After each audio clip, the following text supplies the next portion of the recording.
अस्सलाम वालेकुम। कैसे हैं आप सब? अल्लाह हमेशा आप सबों को अच्छा और खुश रखे। किसी की कोई तकलीफ हो तो अल्लाह अपनी रहमतों से उन तकलीफों को खत्म करे। हर घर को, हर इंसान को खुश व आबाद रखे। आमीन या रब्बुल आलमीन। ये चैनल मैंने बच्चों की तालीम के लिए निकाली हूँ। इससे आने वाले पैसे उन बच्चों को दिए जाते हैं जिन बच्चों को आगे पढ़ने के लिए पैसों की जरूरत है, और आप सबों को दिखाया भी जाता है। आप देख लो, और आपको अच्छा और सही लगे तो इसे सब्सक्राइब करो, लाइक करो, शेयर करो और चैनल आगे करने में मदद करो। इंशाअल्लाह अल्लाह रब्बुल करीम अपने सबों की गैबी मदद करेंगे और अपने सबों को जज़ाए खैर भी देंगे इंशाअल्लाह। आज मैं बना रही हूँ बहुत पुरानी डिश, नारियल की चौकी पुड़िया, कोकनी टाइप, जो मेरी दादी नानी माँ करते थे उसी तरीके से मैं आपको करके दिखा रही हूँ। चलो, ये है एक नारियल का चौ, जिसका वजन है 350 ग्राम, जिसके लिए मैंने ली हूँ 200 ग्राम शक्कर। आप शक्कर कम ज्यादा कर सकते हो, जैसे आपको फीका और मीठा लगे उस हिसाब से ले लो। मैंने अपने हिसाब से 200 ग्राम शक्कर ली हूँ। इसमें इलायची पाउडर जाएगा, और इसके ऊपर के कवर के लिए ली हूँ मैंने 300 ग्राम मैदा। चौ में भी नमक जाएगा थोड़ा, और अपने ऊपर के कवर यानी पूरी के कवर के लिए भी नमक जाएगा, जो इसमें से लूंगी। ये दही है। दही ये कवर मैदा कलाने के लिए लिया जाता है। आपके पास अगर दही ना हो तो उसको छोड़ दो, कोई जरूरत नहीं। और ये एक अंडा है, मगर अंडे की सिर्फ सफेदी लूंगी, जर्दी लूंगी नहीं। और ये घी है जो दोनों चीजों में जाएगा, और ये बेलने के लिए थोड़ा आटा है।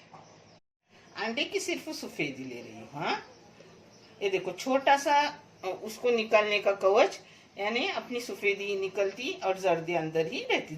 जर्दी किसी भी चीज में आप इस्तेमाल कर सकते हो। अब 1 टेबल स्पून ये दही है जो जा रहा है। नहीं हो तो दही आप छोड़ दो, कोई बात नहीं। ये थोड़ा सा नमक जाएगा, नमक पाव चम्मच चाय की। इसमें जा रहा है बगैर पिघला हुआ घी 2 टेबल स्पून। अब इन सब चीजों को एक जा कर रही हूँ। इसको एक जा की, इसमें जा रहा है अपना मैदा। मैदे को पहले एक जा करूंगी, फिर पानी से गूंदूंगी। इसको एक जा कर दिए, देखो अच्छे से एक जा हो गया, अच्छे से हो गया। अब इसमें पानी डाल के गूंदूंगी, जैसे अपन रोटी का आटा गूंदते हैं इस तरीके से गूंदने का, न पतला न गाढ़ा। ये देखो अच्छे से रोटी के आटे की तरह इसको मैंने गूंद लिया।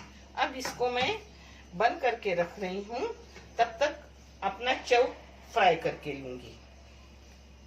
ये 5-10 मिनट आराम करने को, रेस्ट करने के लिए रखने का।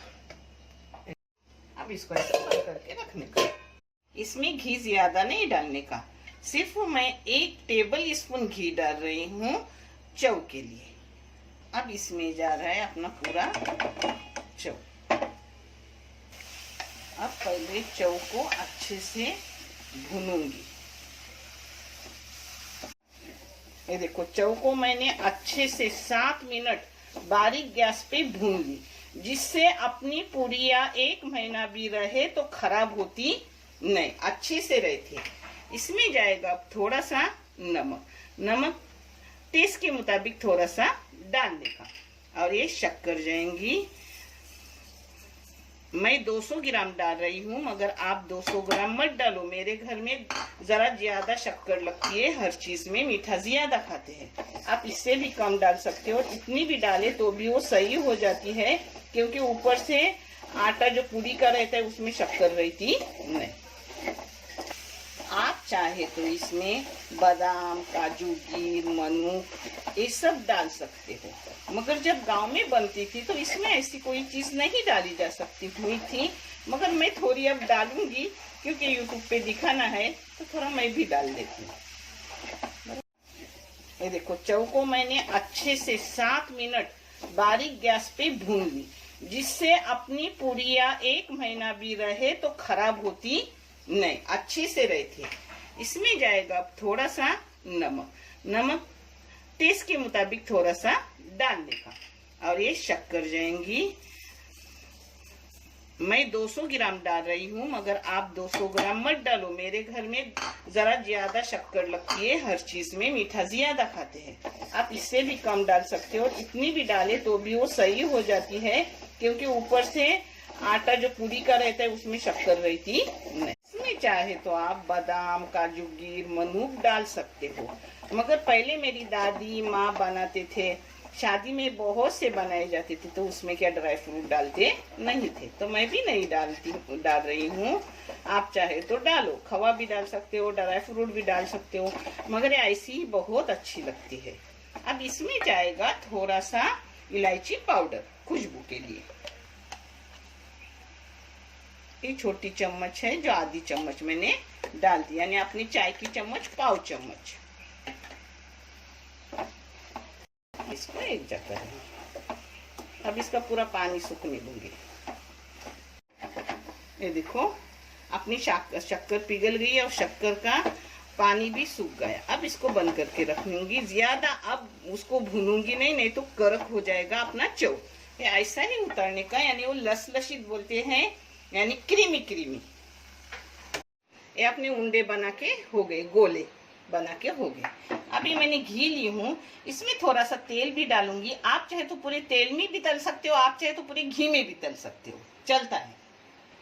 मगर मेरी माँ लेती थी आधा तेल और आधा घी। अब इसको मैं बेलने ले रही हूँ। बेलने के लिए मैदा लगाने का और ऐसा बेलने का अच्छे से। देखो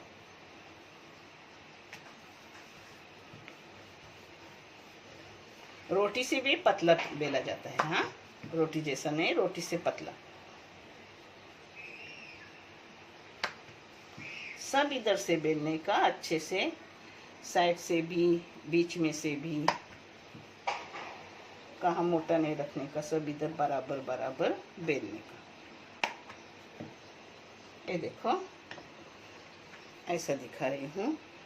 ये अपने पत्ते का मोटा पतला नाप है। हाँ, कुछ नहीं, ऐसा मोटा पतला हुआ तो भी चलता है। अब इसको बीच में चौ भरूंगी और आपको दिखा रही हूँ। देखो चौ ठंडा करने का और फिर भरने का। हाँ, आपको जितना लगे उतना भरने का, कम ज्यादा आप आराम से कर सकते हो। ये देखो मैंने चौ न ज्यादा भरी हूँ न कम भरी हूँ, बराबर नाप का भरी हूँ। अब इसमें साइड से थोड़ा पानी लगाने का। उस वक्त कपास का ऐसा लकड़ी बांध के रखते थे पानी लगाने। मेरे पास ब्रश है, फिर भी मैं उंगली से लगा रही हूँ। अपनी क्या पुड़िया ज्यादा नहीं है, 12 पुड़िया है, और इसके जो निकलेंगे साइड से उसकी बनेगी, 15 तक बन जाएंगी। ये देखो अब इसको ऐसा करने का। हाँ,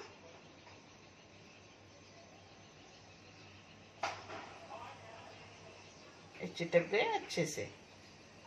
अब इस पर ये नहीं हो तो हाथ से भी आप उसको नक्शी कर सकते हो, इसकी जरूरत नहीं होती, मगर है इसलिए मैं कर रही हूँ। ये देखो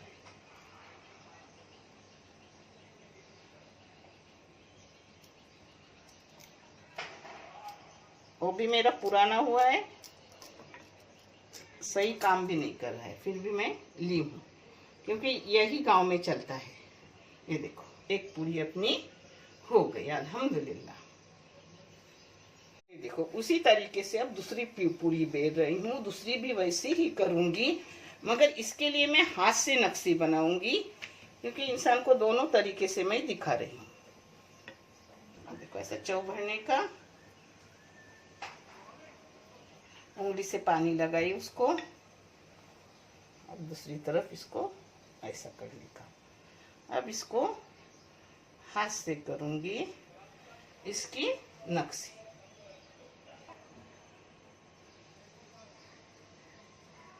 देखिए ऐसी पूरी नक्शी बनाने की। हाँ,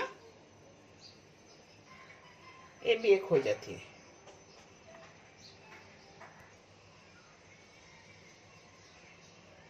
तो कैसे इतनी ताकत है? ये देखो ऐसा उठाने का, ऐसा करने का, बहुत आसान है, क्या कुछ भी नहीं है।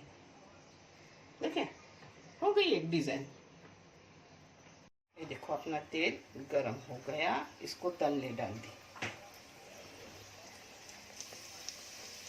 आप चाहे तो चमटे से करो, आप चाहे तो कविल्थे से करो, आप चाहे तो फ्राई पैन से करो।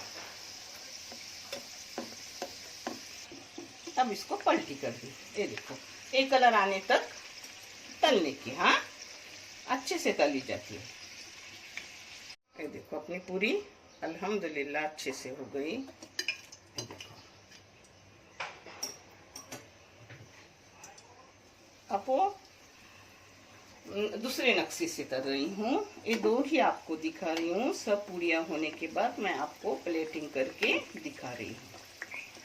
अब इसको ऐसे लेने की और पलटी करने की, चाहे तो आप फ्राई पैन से करो, ककबीर से करो, कविल्थे से करो या चमटे से करो। मुझे चिमटे से अच्छा लगता है, मैं चमटे से करती हूँ। देखो अच्छे से अपनी पूरियां हो गई।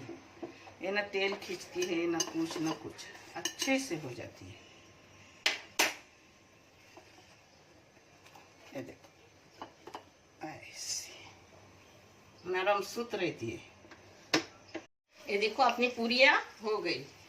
और थोड़ा भी घी या तेल कुछ लगा नहीं डालने, और वैसे के वैसा है, यानी अपना खींचा भी गया नहीं, यानी अंदर तेल गया नहीं हुए। अल्हम्दुलिल्लाह आप भी करो। हाँ ये देखो माशाल्लाह अपनी पूरी अच्छे से हो गई, झटपट भी हो गई। आप भी करो और मुझे कमेंट करके बताओ आपकी कैसी। इंशाल्लाह मुझसे भी अच्छी और बेहतरीन होंगी, मेरी दुआ है। देखने के लिए बहुत सारा शुक्रिया। जज़ाए खैर। अल्लाह हाफिज।